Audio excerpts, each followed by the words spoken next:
दोस्तों नमस्कार, I am Akash Kumar और स्वागत है आपका अपने यूट्यूब चैनल द जिल बाय आकाश कुमार। साथ ही आपका स्वागत है हमारे ऐप द जिल बाय आकाश।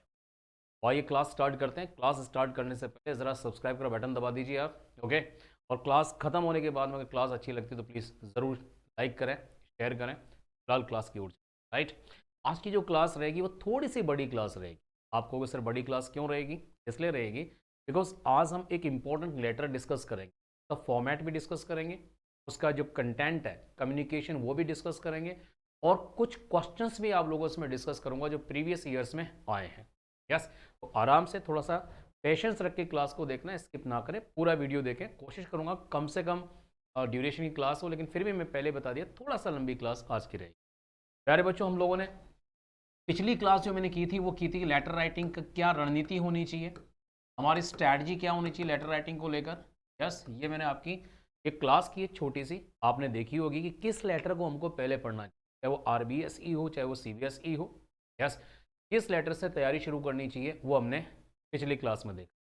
उसी ऑर्डर में, उसी क्रम में आज हम सीखेंगे जॉब लेटर, जिसको हम जॉब एप्लीकेशन भी कहते हैं। यानी कि आपको क्या लिखना है, एक जॉब एप्लीकेशन लिखना है, एक लेटर लिखना है जिसमें आपको किसी पर्टिकुलर जॉब के लिए अप्लाई करना है, ठीक है। और जॉब एप्लीकेशन के साथ में आपको एक अच्छा खासा रेज्यूमे भी लिखना होता है। आपका जो बायोडाटा है वो भी आपको क्या करना पड़ेगा, आपको लिखना पड़ेगा। ये जो वर्ड आपके सामने है इसको रेज्यूमे ही बोला करो, रिज्यूम नहीं पढ़ते इसको, यहाँ पे इसको रेज्यूमे, ठीक है। तो आज की क्लास में हम जॉब एप्लीकेशन का फॉर्मेट भी डिस्कस करेंगे, सही format. Yes, examination point of view से बड़ा अच्छा फॉर्मेट आपको मैं दूंगा, ठीक है। और दूसरा अच्छा सा एक रेज्यूमे भी हम डिस्कस, ठीक है। विदाउट वेस्टिंग टाइम फटाक से चलते हैं क्लास की ओर, आपके फॉर्मेट की ओर। देखो, आराम से समझना एक एक चीज़ को, ठीक है। और ये जो फॉर्मेट आपको मैं पढ़ा रहा हूँ, चाहे आरबीएसई हो चाहे सीबीएसई हो चाहे या अपने इंडिया के कोई सा भी एग्जाम हो, किसी भी बोर्ड का एग्जाम हो, ठीक है, आपको ये फॉर्मेट सही ढंग से तैयार करना चाहिए। तो इसमें एक एक पॉइंट में आप लोगों को आराम से समझा रहा हूँ, आराम से समझो। मैंने कहा थोड़ी सी क्लास आज बड़ी लूंगा, राइट। आइए सर क्लास को समझते हैं। देखो, सबसे पहले जो ये क्या लिखा हुआ है, ये पहला हम जानते हैं लेटर लिखने का सीधा तरीका होता है। सबसे पहले हम क्या करते हैं, सेंडर्स का एड्रेस लिखते हैं। पहला पॉइंट है वो किसका, सेंडर का एड्रेस, यानी आप लेटर लिखने हैं, आप ही का एड्रेस हो, ठीक है। अभी एड्रेस कहाँ से लोगे, या तो आपको क्वेश्चन में मिलेगा। यस, अभी हम क्वेश्चन डिस्कस करेंगे, इसमें एड्रेस है। और क्वेश्चन में अगर नहीं मिलता है तो हम अपने मन से कोई सा भी एड्रेस बना के लिख सकते हैं। यस, एड्रेस लिखने के लिए कम से कम 3 लाइन आप इस्तेमाल करें। सबसे पहले देखो, आपने मकान का नंबर लिखा 123/124/123 मंगल मार्ग, बापू नगर, जयपुर। और ओके, और पिन कोड भी आप क्या करें, ज़रूर लिखें, अच्छा सा एड्रेस लिखें। यस, क्योंकि ये जो एप्लीकेशन होता है ना, इसी से डिसाइड हो जाता है कि कैंडिडेट कैसा है, उसने एप्लीकेशन कैसे लिखी, उससे पता पड़ जाता है कि उसकी क्या योग्यता है। और जब आप अपना लेटर लिखेंगे तो आपका जो एग्जामिनर है वो आपको पहली लाइन से पकड़ लेगा कि आपने सही फॉर्मेट में जा रहे हो या नहीं जा रहे हो। तो आई थिंक पहला पॉइंट कौन सा है, पहला पॉइंट है सर एड्रेस। तो एड्रेस में हम चाहें तो 3 लाइन, आप जो राजस्थान भी लिख सकते हो साथ में, मैंने इतना सा लिखा है। एक मंगल मार्क, यानी कि सबसे पहले स्मॉलेस्ट यूनिट पहले आती है, ध्यान रखना। लेटर एड्रेस लिखने का तरीका ये होता है कि स्मॉलेस्ट यूनिट को सबसे पहले लिखते हैं, ध्यान रखिएगा। स्मॉलेस्ट यूनिट का मतलब मकान का नंबर, और जिस स्ट्रीट में आप रहते हो, किसी गली में रहते हो, किसी और कोई लैंडमार्क है उसका पहले लिखते हैं। उसके बाद में थोड़ा बड़ा कौन सा हुआ, बापू नगर। और उसके बाद में शहर का नाम, आप चाहें तो राज्य का नाम भी लिख सकते हैं, राजस्थान। और पिन कोड आपको लिखना चाहिए, है ना। इसका मतलब आपका पहला पॉइंट क्लियर हो गया। उसके बाद में, उसके तुरंत बाद में आपको लिखनी चाहिए डेट। देखो, मैंने यहाँ पे जगह छोड़ रखी, ये कोई कंपलसरी नहीं है जगह छोड़ना, आप चाहो तो इसको छोड़ सकते हो, नहीं चाहो तो कोई दिक्कत, ठीक है। अच्छा, ये जो लेटर राइटिंग की जो स्टाइल आप देख रहे हो, आपने देखा कि इस लेटर राइटिंग के जितने भी पार्ट है, ये वाला पार्ट है, ये वाला पार्ट है, ये वाला पार्ट है, ये वाला पार्ट है, जो भी पार्ट है वो सब के सब कौन सी हाथ से लिखे जा रहे हैं, left hand side. Left hand side की तरफ सारे पार्ट जब लिखे जाते हैं फुली ब्लॉक्ड लेटर, तो फुल ब्लॉक लेटर कहा जाता है। स्टाइल है लिखने की है ना, अलग अलग शैलियाँ पाई जाती हैं। तो ये जो शैली हम जो इस्तेमाल करें इसको कहते हैं फुल ब्लॉक स्टाइल, और आजकल यही प्रचलन में है। वो इंडेंटेड भी आती है, लेकिन आजकल जो शैली चल रही है लेटर राइटिंग की वो फुल ब्लॉक चल रही है, तो हम फुल ब्लॉक में लिखेंगे, राइट। है। तुम्हारा पहला पॉइंट क्लियर हो गया सर, कौन सा है? एड्रेस। ये किसका एड्रेस है? Sender's address. दूसरा पॉइंट, एक डेट डालनी है आपको। यस, जिस दिन आप लिख रहे हो लेटर की डेट। और उसके बाद में ये जो पॉइंट आता है इसको कहते हैं लेटर राइटिंग की लैंग्वेज में इनसाइड एड्रेस। ये इनसाइड एड्रेस कौन सा होता है सर? ये उसका एड्रेस होता है जिसको आप ये पत्र लिख रहे हैं, यानी कि उस कंपनी के उस मैनेजर को या उस पर्सनल मैनेजर को या फिर उसका जो भी उसका डायरेक्टर है या प्रिंसिपल है, जिसको भी आप लेटर लिख रहे हो उसका नाम आएगा। नाम नहीं, मतलब पद आएगा। नाम नहीं लिखते इसमें, पद आएगा। जैसे कि हमने यहाँ पे लिख रखा है द मैनेजर, का मतलब लेटर किसको लिखा गया है? मैनेजर को। ये मैनेजर कहाँ के हैं? ये है ह्यूमन रिसोर्स डिवीजन, HRD। आपने नाम सुना होगा HRD, ह्यूमन रिसोर्स डिवीजन। ये क्या होता है? देखो, वैसे तो ये आपको क्वेश्चन में मिलेगा, ठीक है, ये आपको क्वेश्चन में मिलेगा कि किसको लिखना है, कौन सी कंपनी है, ये तो आपको क्वेश्चन में मिलेगा। अगर इनकेस अगर एक क्वेश्चन में नहीं मिलता है तो आप याद रखें द मैनेजर लिखना है और दूसरा लिखना है ह्यूमन रिसोर्स डिवीजन। अगर आप इस स्पेलिंग को भूल भी जाएं तो कोई दिक्कत नहीं, फिर इसकी एब्रिवेटेड लिखना है HRT, इससे काम हो जाएगा। ठीक है, स्पेलिंग गलत नहीं करके आनी है। यस, कहीं मिस्टेक हो जाए छोड़ देना उसको। उसके बाद में ये ह्यूमन रिसोर्स डिवीजन कहाँ का है? इस कंपनी का टाटा मोटर्स। टाटा मोटर्स कहाँ की? 123 रिको इंडस्ट्रियल एरिया, जयपुर, राजस्थान। इसका मतलब आपको ये जो एड्रेस लिखना है ये पूरा सही लिखना है। देखो, लेटर राइटिंग में यही ध्यान रखनी, छोटी छोटी बातें। पचासों बच्चे लेटर राइटिंग लिखेंगे, हज़ारों बच्चे 50 क्या लिखेंगे? लेटर राइटिंग लिखेंगे। आपकी लेटर राइटिंग थोड़ा सा डिफरेंट होना चाहिए, कवर करते हुए चलो। तो हमने क्या क्या लिखा है यहाँ पे सर? हमने लिखा मैनेजर, HRD आपका हो गया, human resource division, Tata Motors company का नाम। ये टाटा मोटर्स कहाँ पे है, इसका एड्रेस हमने लिख दिया 123 रिको इंडस्ट्रियल एरिया, जयपुर। आप कुछ भी लिख सकते हो। तो ये रहा आपका तीसरा, ये रहा आपका दूसरा पॉइंट, ये रहा आपका पहला पॉइंट। क्लियर है? इसको कहते हैं सैल्यूटेशन। इसको क्या कहते हैं? सैल्यूटेशन, यानी संबोधन करोगे आप। यस, किसको संबोधन करोगे? जिसको आप लिख रहे हो। तो आप लिखते हो डियर सर, और आप चाहो, क्योंकि मैनेजर से पता नहीं पड़ रहा कि इसका जेंडर क्या है, ये पुरुष है या महिला है, तो हम चाहें तो यहाँ पे डियर सर ऑब्लिक लगा के डियर मैडम भी लिख सकते हैं ना, लगाना चाहो तो। नहीं लगना चाहो कोई दिक्कत, डियर सर लिख। क्लियर है? आगे चलते हैं फिर। उसके बाद में हम बात करें, ये हमारा हो गया फोर्थ पॉइंट, ध्यान रखें। अगला इसको कहते हैं सब्जेक्ट। सब्जेक्ट बिल्कुल लिखें। An application for the post of, यहाँ पर उस पोस्ट का नाम लिखें जिसके लिए आप ये आवेदन कर रहे हैं, है ना। An application for the post of lecturer, post of lecturer. An application for the post of computer accountant. An application for the post of computer operator. जो भी ये पोस्ट जो है ये 100% आपको क्वेश्चन में दी जाएगी।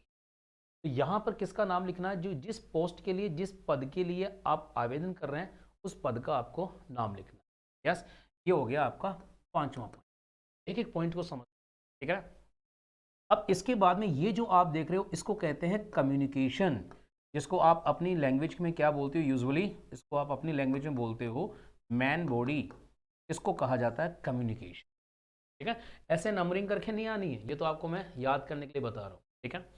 तो अब इसका कम्युनिकेशन बहुत अच्छा है, ध्यानपूर्वक एक एक वर्ड को समझे, आसानी से समझ में आ जाएगा। ये जो आप लिखा तो यहीं से लिखना सारा कुछ। देखो, सभी जितने भी पार्ट्स हैं लेटर्स के वो सब लेफ्ट हैंड साइड अलाइन करने। तो दिस इज इन रिस्पॉन्स कि सर ये जो हम लिख रहे हैं ये प्रत्युत्तर में है। रिस्पॉन्स का मतलब रिप्लाई में है। ये रिप्लाई में है टू योर एडवर्टीजमेंट। सर आपका जो विज्ञापन आया है, यस, क्योंकि कोई भी कंपनी क्या करती है, आपको आवेदन मंगवाना तो पहले विज्ञापन तो देगी ना, न्यूज़पेपर में देगी, मैगजीन में देगी, या किसी और प्लेटफॉर्म से विज्ञापन आते हैं। यस, तो आपने कहा कि सर आप, मैं जो ये लिख रहा हूँ कि दिस किसके लिए आया? इस लेटर के लिए। इज इन रिस्पॉन्स, ये रिस्पॉन्स में है टू योर एडवर्टीजमेंट, आपके उस एडवर्टीजमेंट में appeared in the Times of India. Appeared जो आया था, अपीयर्ड का मतलब पब्लिश हुआ। किसमें पब्लिश हुआ था? इन द टाइम्स ऑफ इंडिया, एक न्यूज़पेपर का नाम। आप कुछ भी लिख सकते हैं, द हिंदू लिख सकते हैं, राजस्थान पत्रिका, द दैनिक भास्कर, या जो भी आपको जिसकी स्पेलिंग आती हो, ठीक है। तो ऐसा नहीं कि स्पेलिंग नहीं आती आपको और उसको आप लिखोगे गलती करोगे, गोला लग जाएगा, मार्क्स कट जाएंगे। यस, इसलिए सिंपल रहो। तो this is in response to your advertisement, sir ये आपकी उस एडवर्टीजमेंट के रिस्पॉन्स में है। Appeared in the Times of India dated 23 July. ध्यान रखिएगा, देखो यहाँ पे 23 जुलाई है और यहाँ पे 25 है। ऐसा क्यों? क्योंकि ये जो विज्ञापन है ये है विज्ञापन की तारीख, और ये तारीख है जिस दिन आपने पत्र लिखा। निश्चित रूप से पहले विज्ञापन आया होगा, उसके बाद ही तो आपने पत्र लिखा। ऐसा थोड़ी कि पहले आपने लेटर लिख दिया और बाद में विज्ञापन आया हो, ऐसा हो ही नहीं सकता है। ओके, तो ये जो डेट यहाँ पे जो आप लिखेंगे, इस डेट से, ये जो डेट, इससे 1 या 2 दिन आगे की डेट। ठीक है, वापस पढ़ देते हैं। Sir this is a response के उत्तर में है, टू योर एडवर्टीजमेंट, आपके एडवर्टीजमेंट के प्रति उत्तर में है। सर कहाँ आया था ये? Appeared in the Times of India dated 23 July 2021 for the post of, और किसके लिए आया था? फॉर द पोस्ट ऑफ, यानी यहाँ पे उस पोस्ट का, उस पद का आपको नाम लिखना है कि सर इस पोस्ट के लिए आपने किया था इसको, आवेदन को। तो यहाँ तक आपको पता पड़ गया कि आपका जो, जिसको आप लेटर लिख रहे हैं वो तुरंत समझ जाएगा कि लेटर किसके विषय। अब यहाँ से देखो, आई, ये फुल स्टॉप लगाना है यहाँ पे, आई, मैं would like to apply for the same. Sir मैं इसके लिए अप्लाई करना चाहता हूँ। द सैम का मतलब क्या हो गया? उसी के लिए, है ना? तो I would like to apply for the same. अब right, I have 2 years of experience in the same field. Sir मुझे इसी फील्ड का, किस फील्ड का? इसी फील्ड का 2 साल का एक्सपीरियंस।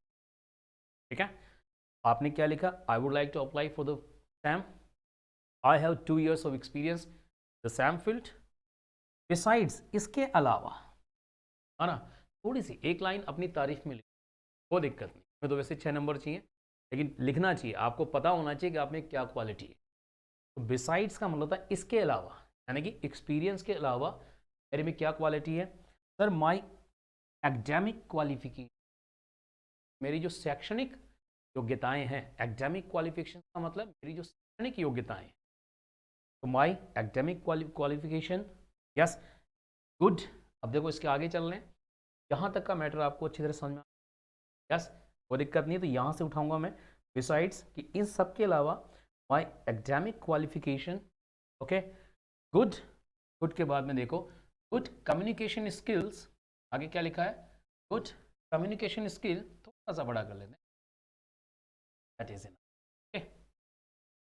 सर वहाँ पे देखो क्या लिखा हुआ था, वहाँ पे मैं यहाँ लिख देता हूँ कि सर माई एकेडमिक क्वालिफिकेशन, मेरी जो एकेडमिक क्वालिफिकेशन है, यस, ओके, मेरी जो एकेडमिक क्वालिफिकेशन है, इसके अलावा सर गुड कम्युनिकेशन स्किल्स, ये गुड के बाद में लिख रहे हैं हम, सर गुड कम्युनिकेशन स्किल्स, यानी कि मेरी कम्युनिकेशन स्किल्स अच्छी हैं, एंड प्लीजिंग पर्सनैलिटी, और मेरा जो व्यक्तित्व है वो प्लीजिंग है।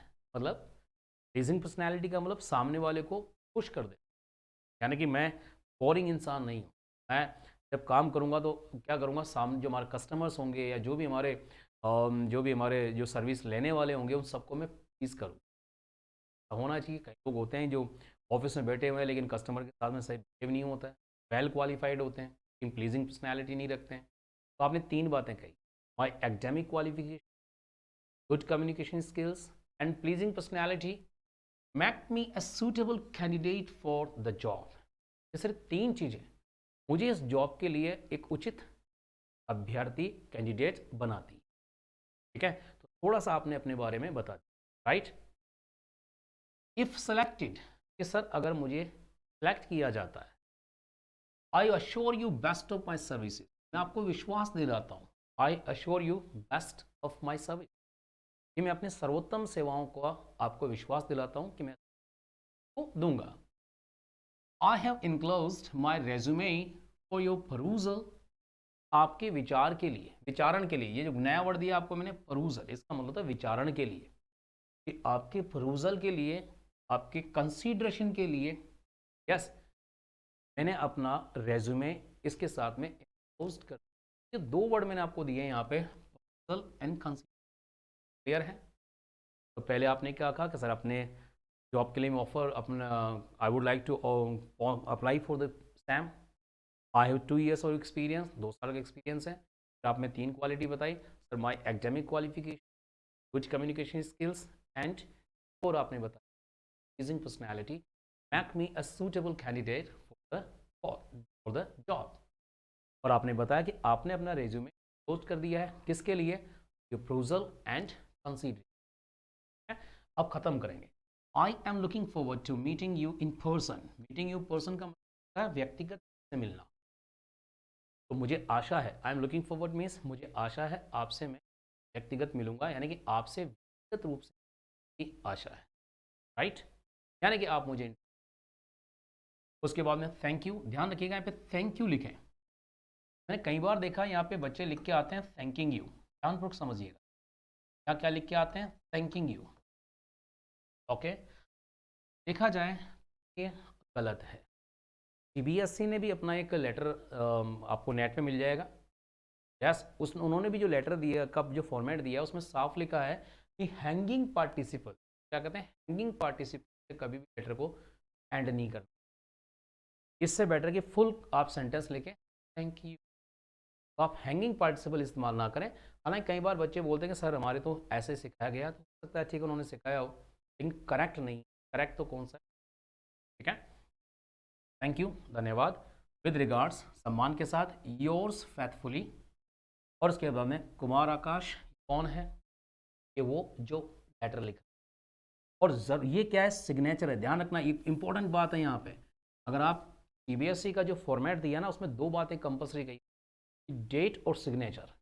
किसी भी लेटर पे, any letter, if there is no date and there is no signature, the letter is never valid. वो लेटर कभी वैलिड नहीं होता है। इसलिए आपने ऊपर डेट डालनी है, भूलना नहीं है। और सिग्नेचर मस्ट, यहाँ पे सिग्नेचर होना ही चाहिए। आपने सिग्नेचर किया, योर्स फेथफुली सिग्नेचर, उसके बाद में आपने पूरा नाम लिखा। क्लियर है? तो यहाँ तक आपका क्या हुआ सर? ये लेटर का फॉर्मेट कंप्लीट हुआ। सा रिवीजन लेते हैं, काम हमारा आसान हो जाए। अब देखो, पहले एड्रेस आया, आपका एड्रेस, दूसरा डेट कंपलसरी है लिखना, उसके बाद में इनसाइट एड्रेस जिसको लिख रहे हो, उसका पद या किस डिपार्टमेंट को लिख रहे हो, किस कंपनी को, और कंपनी का एड्रेस क्या है। फिर आप सैल्यूटेशन लिखोगे, राइट? उसके बाद में सब्जेक्ट, सब्जेक्ट में केवल एक लाइन लिखनी है हमको, पद का नाम।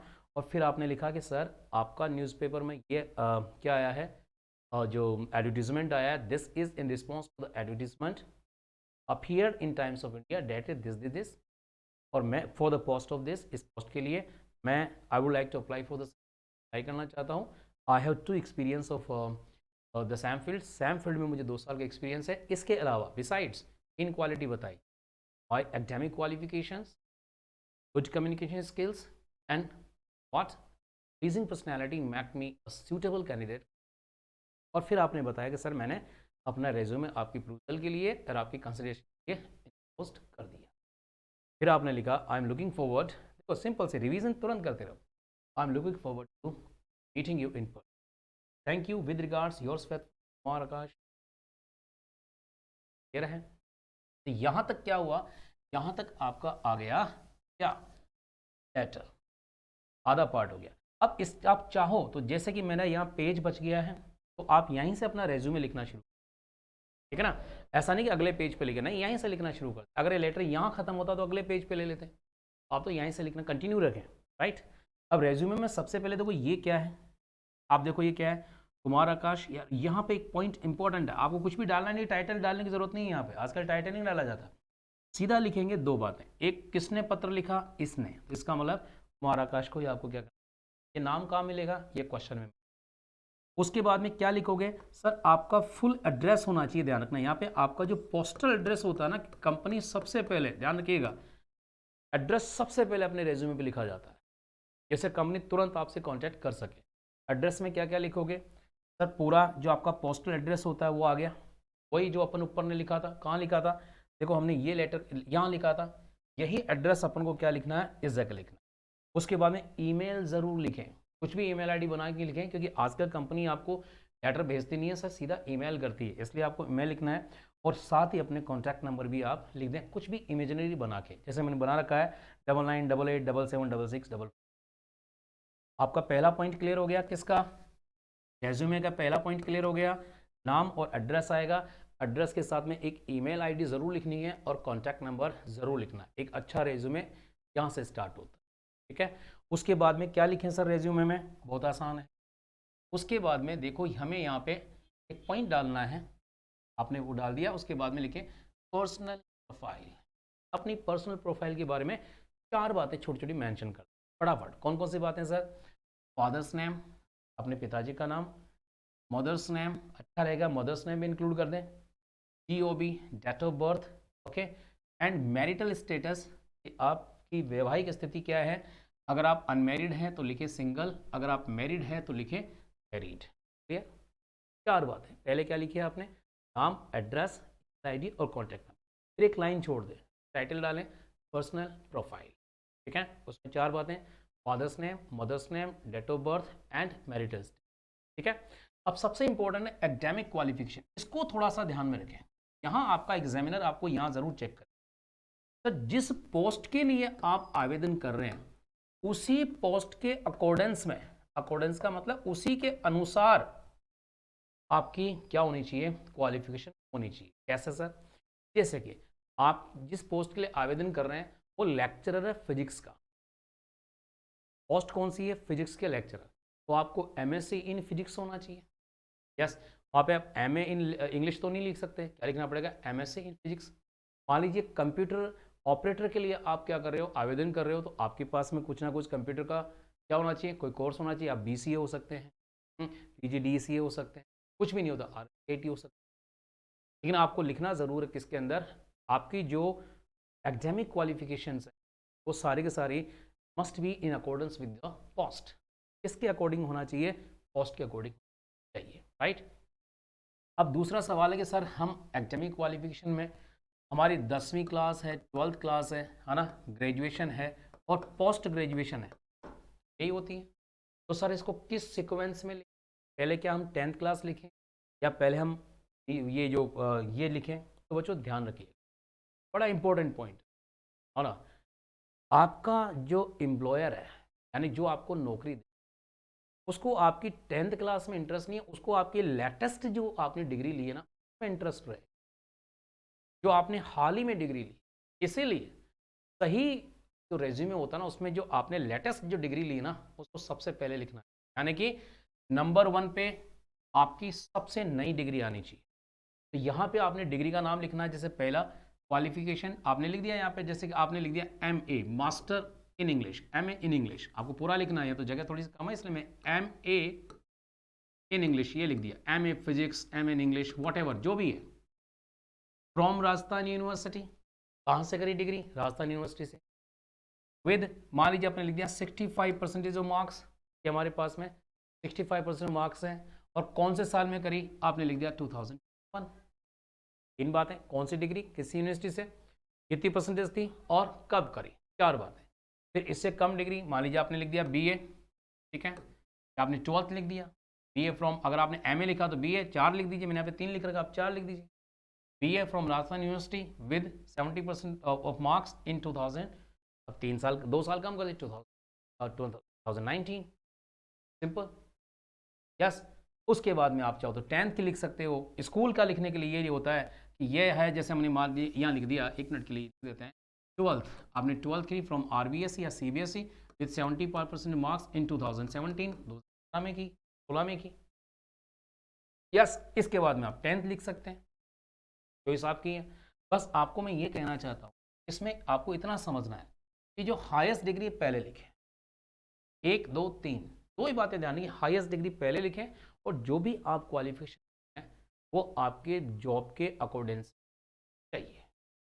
क्लियर है? आराम से समझ लें, इसको अच्छी तरह देख लें। ज़रूरी नहीं कि 3 लिखें 4 लिखें, आपकी चॉइस है। चाहे तो ग्रेजुएशन तक के लिए ग्रेजुएशन 12th और 10th लिख दे, post graduation BA, post graduation graduation 12th और 10th लिख दें, 4 लिख दें। लिखने का क्रम क्या रहेगा? डिग्री हमेशा कैसे लिखी जाती है? डिग्री लिखी जाती है ये डिग्री फ्रॉम लगाने के बाद में यहाँ पर यूनिवर्सिटी लिखी जाएगी, उसके बाद में किस परसेंटेज से और कौन से सन में। स्कूल में क्या होगा? स्कूल में यूनिवर्सिटी का बोर्ड का नाम लिखा जाए, जैसे RBSE लिख दिया आपने, या आपने लिख दिया CBSE, या आपने मध्य प्रदेश का बोर्ड तो वो आपने लिख दिया। ठीक है, तो यहाँ पर कोई कंफ्यूजन की जरूरत नहीं, बस इतना सा ध्यान रखें, qualification must be in accordance with your post, that's it. उसके बाद में थोड़ा सा अपनी हॉबीज़ और इंटरेस्ट, ज़्यादा समय खराब नहीं करें, फटाक से लिख डालें रीडिंग, स्टोरीज पढ़ने की आदत है, प्लेइंग क्रिकेट, और क्रिकेट खेलने की हमें हॉबीज़। राइट। तो पहले आपने लिखा आपका नाम, एड्रेस आ गया, पर्सनल प्रोफाइल में 4 चीज़ें आ गई, फादर, मदर, पीओबी और मैरिटल स्टेटस। उसके बाद में क्वालिफिकेशन का मैंने बता दिया, फिर आपकी हॉबीज़ और इंटरेस्ट, और लास्ट में देखो लैंग्वेज इज नॉन, बिल्कुल ये इंक्लूड करना चाहिए कि आपको कौन कौन सी भाषाएं आती है। तो आपने क्या लिखा, देखो ध्यान समझना, बड़ा अच्छा लिखा है मैंने, fluent in English and Hindi, यानी कि आप हिंदी और इंग्लिश बोलने में तो क्या फ्लुएंट है। एक वर्ड दिया है मैंने, कन्वर्सेशनल राजस्थानी। अब यहाँ पे एक लोकल डायलेक्ट ले सकते हैं, आप लिख सकते हो कन्वर्सेशनल गुजराती, कन्वर्सेशनल जो भी आपको लैंग्वेज आती, पंजाबी, यानी कि हिंदी इंग्लिश में आप फ्लुएंट है और राजस्थानी में कन्वर्सेशनल है, इसका मतलब आप राजस्थानी में कन्वर्स कर सकते हैं। आजकल क्या है कंपनियों को, क्योंकि आप अच्छी तरह जानते हैं कि जो कस्टमर है वो गांव के भी हो सकते हैं जिनको हिंदी भी नहीं आती और इंग्लिश भी नहीं आती हो, तो जो लोकल लैंग्वेज होती है कंपनी चाहती है कि लोकल लैंग्वेज भी हमारे एम्प्लॉयज़ को आनी चाहिए, इसलिए मैंने इसको 2 वर्ड, फ्लुएंट और कन्वर्सेशन। यस, ये लीजिए आपका पॉइंट क्लियर हो गया। वापस चलते हैं sir, point number 1 yes sir, दूसरा पॉइंट नंबर 2 पर्सनल, तीसरा एकेडमिक, चौथा हॉबी और पांचवा लैंग्वेजेस नॉन। और एक पॉइंट हमको निश्चित रूप से लिखना चाहिए, कौन सा है वो पॉइंट, देखिए आपके पास में ये जरूर लिखना है, जरूर नहीं कि 4 लिखे, एक ही लिखने सर आपको। छठा पॉइंट, रेफरेंसेस, यानी कि कम से कम एक व्यक्ति का रेफरेंस दें जो वेल नोन और जो आपको जानता हो। यस, बड़ा इंपॉर्टेंट है। कोई कंपनी अगर आपको जॉब दे रही है तो चाहती है कि कोई ऐसा व्यक्ति, हम ऐसा व्यक्ति हो जिसको कंपनी भी जानती हो और जिसको आप भी जानते हो, जो रेपुटेड व्यक्ति हो। जैसे हमने यहाँ पे लिख दिया मिस्टर अमित मीना, मिस्टर अमित मीना लिख दिया, कौन है साहब, प्रिंसिपल है सर, कहाँ के प्रिंसिपल है, तो government senior secondary school Phagi Jaipur, यहाँ के प्रिंसिपल। अब आप कुछ भी लिख सकते हो, कोई दिक्कत नहीं, चॉइस आपकी, आप प्रिंसिपल का लिख सकते हैं, किसी पुलिस इंस्पेक्टर का लिख सकते हैं, जो भी है, बस फटाक से लिखने में आ जाए। ओके, और उसके बाद में देखो ध्यान समझना, ये मैंने दूसरा दिया है ना, एक आपने दे दिया रेफरेंस अमित जी का दे दिया, दूसरा सुनील कुमार सीओ यानी circle officer police station Bapunagar Jaipur. आप चाहे तो एक रेफरेंस दे दें और आप चाहे तो 2 रेफरेंस, वो समय अगर आपके पास में है लिखने के लिए तो आप 2 रेफरेंसेस लिख के आ जाएं, और समय नहीं है तो कम से कम एक रेफरेंस तो आपको लिखना चाहिए, राइट। और अंत में 7वां पॉइंट ध्यान रखिएगा, सबसे इंपॉर्टेंट है, सिग्नेचर करके आए। कोई भी रेज्यूमे तब तक वैलिड नहीं माना जाता है जब तक लिखने वाला उस पर लास्ट में जाके आपको क्या करना है, सिग्नेचर करना है। ठीक है, ये दिखने में आपको बड़ा दिख रहा है लेकिन इतना बड़ा नहीं है। आप जब लिखोगे एक पेज में आपका क्या आएगा, लेटर आएगा, और एक पेज में आपका रेज्यूमे आएगा, 2 पेज होंगे। क्लियर है, तो फटाक से मैं आपको रिवाइज करा देता हूँ। देखो यहीं से, यस, ये आपका क्या हो गया, फॉर्मेट हो गया, सेंडर एड्रेस, डेट, जिस कंपनी को लेकर उस कंपनी के पदाधिकारी का नाम, किस डिपार्टमेंट है, ये डिपार्टमेंट हो गया, कौन सी कंपनी है, कंपनी का एड्रेस, 4 बातें हमने ली। सर डियर सर या मैडम, सैल्यूटेशन लिया, सब्जेक्ट लिया, सब्जेक्ट में केवल पद का नाम लिया, उसके बाद में कम्युनिकेशन लिखी हमने यहाँ पे, और कम्युनिकेशन में आपको समझा चुका हूँ। उसके बाद में ये वाला पार्ट बड़ा इंपॉर्टेंट है, इसको सही ढंग से लिखना है, कैसे लिखा हुआ मैंने आपको समझा चुका हूँ। अगर रेज्यूमे लिखते हैं तो पॉइंट नंबर 1 नाम और आपका एड्रेस आएगा जो आपने पहले लिखा है। पॉइंट नंबर 2 पर्सनल जो प्रोफाइल है उसके 4 चीज़ें लिखी है। उसके बाद एकेडमिक क्वालिफिकेशन कैसे लिखनी है हमने समझी है, और उसके बाद हॉबीज़ और इंटरेस्ट में केवल 2 बातें लिखनी है, प्लैंक जो भी आप लिखना चाहो जिससे स्पेलिंग आपको आती हो, और लैंग्वेज इज नॉन। उसके बाद में आपको रेफरेंस लिखना और सिग्नेचर करके आना है, और इसी के साथ में क्या हुआ, आपका रेज्यूमे और लेटर जॉब एप्लीकेशन 3 फॉर्मेट तैयार होता है। अब मैं आपसे 1-2 क्वेश्चन लेता हूँ, राइट। देखो क्वेश्चन कैसे आते हैं, जैसे कि ये क्वेश्चन जो आपके सामने है ये 2020 में पूछा गया है RBSE, right, Rajasthan board of secondary education के 2020 के एग्जाम के अंदर क्वेश्चन आए। तो क्वेश्चन में से क्या क्या हमको लेना चाहिए, वो जो फॉर्मेट हमने लिखा उसमें क्या क्या लेना चाहिए, क्वेश्चन पढ़ते हैं सर। क्वेश्चन में लिखा कि यू आर रेहाना और रहीम, कि आप या तो रेहाना है या फिर आप रहीम है। इसका मतलब वहां जो कुमार आकाश लिखते हैं उसकी जगह आपको ये नाम लिखना, राइट। लिव इन कोटा, इसका मतलब एड्रेस कहाँ का डालना है, कोटा का डालना है। ये ध्यान रखिएगा, आपके क्वेश्चन के अंदर जो इंफॉर्मेशन है उसी को आधार बना के लेटर लिखना है, अपने मन से नहीं डाल सकते। अपने मन से उस इंफॉर्मेशन को डालेंगे जो क्वेश्चन में नहीं है। तो सर लेटर लिखने वाला कौन है, आप अपने आप को रेहाना मान लें, ठीक है ना, या अपने आप को रहीम मान लें। कहाँ से हैं? कोटा, तो कोटा के किसी भी कॉलोनी कोई भी आप एड्रेस लिख सकते हैं। ओके, परस्यूइंग एमबीए, आप क्या कर रहे हैं? एमबीए कर रहे हैं। Yes, write a letter to the CEO, इसका मतलब लेटर किसको लिखा जाएगा? The CEO, chief executive officer हो गया सीईओ। कौन सी कंपनी है? ये वाली कंपनी है। ओके, ये आपने क्या लिख दिया? इस कंपनी का नाम लिख दिया। यस नॉट, और कहाँ कंपनी है? सूरत में। इसका मतलब देखो, किसने लिखना है? ये लिखना है। कहाँ का है? कोटा का है। कौन सी कंपनी? ये है। और किस पोस्ट के लिए? For a software engineer. Post कौन सी है? सॉफ्टवेयर इंजीनियर की पोस्ट है। आई थिंक एमबीए है यहाँ पे, वैसे तो की जगह बीसीए होना चाहिए था, लेकिन ठीक है, जो भी क्वेश्चन। राइट, या आपने क्या लिख दिया? किस में से लेना है? तो इस क्वेश्चन में से क्या क्या उठाया? सर में पोस्ट का नाम पता पड़ गया, कौन सा कैंडिडेट है वो पता पड़ गया, कैंडिडेट कहाँ का ये पता पड़ गया, किस कंपनी को लिखना है ये भी हमको पता पड़ गया। बस इन जानकारी को उठाकर आप तुरंत क्या करें? यहाँ पहुँच जाएं। ओके, और लिखना शुरू करें। मंगलमार, बापूनगर, जयपुर की जगह आपने क्या लिख दिया? कोटा। काम खत्म। बाकी है इस मैनेजर की जगह क्या आ गया? The CEO. और इस पूरी की जगह क्या आ गया? क्योंकि कंपनी सूरत की है तो जो कंपनी का नाम हमने वो यहाँ लिखेंगे। यहाँ पोस्ट का आपने लिख दिया सॉफ्टवेयर इंजीनियर, बाकी डिटेल एज इट इज़ आएगी। यहाँ पोस्ट का नाम लिख दिया, बाकी डिटेल एज इट इज़ आएगी। और पूरा पूरा ये है। बस आपको यहाँ ध्यान रखना कि यहाँ पर आपकी जो है उसने है वो MBA परस्यू कर है। बस काम खत्म। बाकी ये का ये लिखना है, कुछ लिखना ही नहीं है। आगे चलते हैं, एक और क्वेश्चन देखते हैं जो आपको पूछा गया है सीनियर सेकेंड एग्जाम 2018 में। एक उस क्वेश्चन को देखें। यू आर सुरेश या मालती, आप या तो सुरेश हैं या मालती। इसका मतलब लेटर सुरेश की तरफ या मालती की तरफ ना होगा, आप अपना नाम इस्तेमाल नहीं कर सकते। Write an application with biodata address to the manager personnel. Okay, यानी कि आपको अपने बायोडाटा के साथ में, यानी कि वही रेज्यूमे के साथ में किसको संबोधित करते हुए लिखना है? The manager personal. इसका मतलब किसको लिखना है? पता पड़ गया। कहाँ का मैनेजर है? ICICI bank Ajmer. क्लियर? कौन लिख रहा है? आप लिख रहे हो। नाम क्या है? सर आपका नाम सुरेश है, मालती है। अब इस क्वेश्चन में ये नहीं दे रखा कि सुरेश और मालती कहाँ के हैं। सुरेश और मालती कहाँ के? तो इसका मतलब जो पहला पॉइंट है एड्रेस, वो अपने मन से आपको लिखना। यस, किसको लिखना है? The manager personal ICICI bank Ajmer for the post of a cashier. आपको किसके लिए लिखना? कैशियर। इसका मतलब पोस्ट के लिए कैशियर। उसके हिसाब से आप क्या करो? अपनी क्वालिफिकेशन सेट करो। कौन लिख रहा है? किसको लिख रहा है? ये क्लियर है, लेकिन इसका एड्रेस कौन सा है? सर एड्रेस नहीं आया। कोई बात नहीं, इमेजिनरी आप कुछ भी लिख सकते हैं। एक और हम क्वेश्चन लेते हैं। कभी कभी क्या होता है एग्जाम में आपको ऐसे देता है क्वेश्चन, सर ये क्या है? क्या होता है कि कभी कभी ऐसे देता है कि इस एडवर्टीजमेंट को ध्यान में रखते हुए आपको एक विज्ञापन दिया है। ये 2013 के क्वेश्चन पेपर में आया हुआ प्रश्न है, ध्यानपूर्वक समझिए। इस विज्ञापन को देखते हुए अपना एक क्या करिए? लेटर लिखिए इस जॉब के लिए। देखो क्या लिखा हुआ है। Write a letter of the application with curriculum vitae in reply to the following advertisement addressing to the director. इसको देखते हुए डायरेक्टर को एड्रेस करते हुए आपको क्या लिखना है? पत्र लिखना है। इसमें लिखना किसको है? डायरेक्टर लिखना। कौन लिखेगा? नाम नहीं दे रखा है। कहाँ का है? ये भी नाम नहीं दे रखा है। जगह का नाम नहीं दे रहा, एड्रेस नहीं है। तो दोनों चीज़ें हम अपनी मन से लिखें। क्लियर है? सर कंपनी कौन सी है? करियर पॉइंट, जयपुर मार्च 26 2013। इस तारीख को ये क्या है?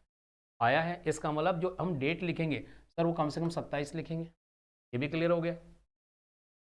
Application are invited for the post of lecturer in physics. इसका मतलब किस पोस्ट के लिए? Sir lecturer physics. Age not exceeding 30 years, आपकी उम्र 30 से ज़्यादा नहीं होनी चाहिए। Yes, and qualification is per government norms with experience of 3 years. जो आपने, अब देखो यहाँ पे साफ लिखा हुआ है कि 3 ईयर्स का एक्सपीरियंस होना चाहिए। तो ये जो आपने अपने एड्रेस उसमें क्वेश्चन में जो हमने क्या किया था यहाँ पे, देखो यहाँ पे लिखा था कौन सा कहाँ गया? आई हैव 2 ईयर्स ऑफ एक्सपीरियंस। इस 2 ईयर्स की जगह आप कम से कम 3+ लिखें, यानी कि 4 साल लिखें, 3 साल से ज़्यादा ही लिखें। यहाँ 2 ईयर्स नहीं लगा सकते कि आपके एक विज्ञापन में साफ लिखा हुआ है कि वहाँ पे 3 साल का एक्सपीरियंस आपके पास में होना चाहिए। ध्यान रखना, जो आपको क्वेश्चन में जानकारियाँ हैं उन जानकारियों के आधार पे लिखना है। जो जानकारियाँ क्वेश्चन में नहीं है, जैसे कि अभी आपने देखा इन दो क्वेश्चन पे, इस क्वेश्चन में और इस क्वेश्चन में एक्सपीरियंस का जिक्र नहीं है, तो हमने वहाँ 2 ईयर्स चल जाएगा। लेकिन इस क्वेश्चन में अगर हम चलते हैं तो यहाँ स्पष्ट लिखा हुआ है, एक्सप्लिसिटली लिखा हुआ है कि क्या है, एक्सपीरियंस चाहिए 3 ईयर्स का, तो फिर आपको 3 ईयर्स ही लिखना है। 3 प्लस लिख सकते हैं, 4 लिख सकते हैं, 5 लिख सकते हैं, लेकिन 2 नहीं लिख सकते। क्लियर है?